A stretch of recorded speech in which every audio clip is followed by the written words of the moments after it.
जय हिंद विद्यार्थी मित्रांनो, तुमचं सहर्ष स्वागत आहे आपल्या अरहन स्टडी फॉरममध्ये।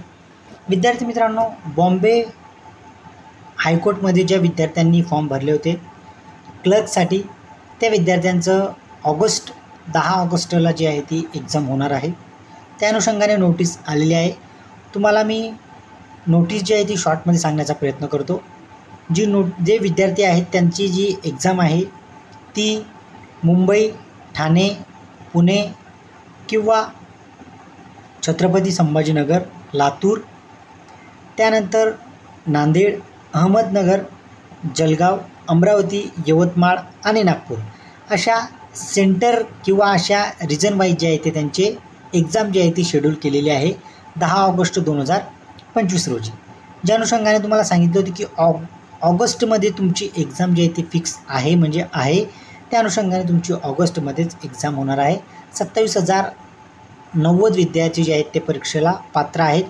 त्या अनुषंगाने जे विद्यार्थ्यांची एक्झाम कोणत्या सेंटरवर आहे त्या विद्यार्थ्यांनी आपली यादी जी आहे ती टेलिग्राम चॅनलवर मी प्रोव्हाइड केलेली आहे।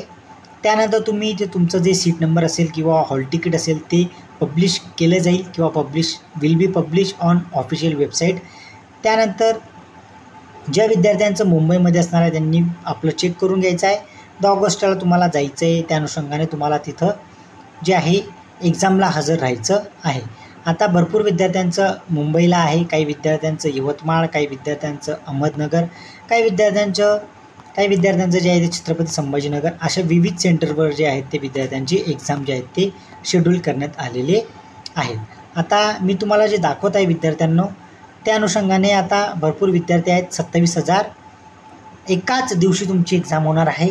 म्हणून तुम्ही जे विद्यार्थी अजूनही रेडी नसतील त्या विद्यार्थ्यांनी एक्झामचं प्रिपरेशन जे आहे ते फास्ट करायचं आहे किंवा त्यांची जी गती आहे ती फास्ट स्वरूपात ठेवायची आहे।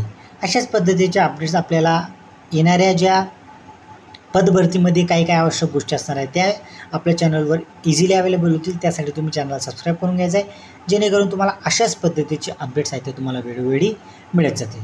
आता आपण पाहूयात की शेवटी त्यांनी काही इन्स्ट्रक्शन वगैरे दिल्या आहेत का। त्यानंतर जे विद्यार्थी इथं असतील त्यांनी ही जी आपली लिस्ट आहे ती डाउनलोड करून घ्यायची आहे। त्याच्यामार्फत त्यांनी पाहून घ्यायचं आहे की आपलं जे एक्झाम सेंटर आहे ते कोणत्या डिस्ट्रिक्टमध्ये असणार आहे।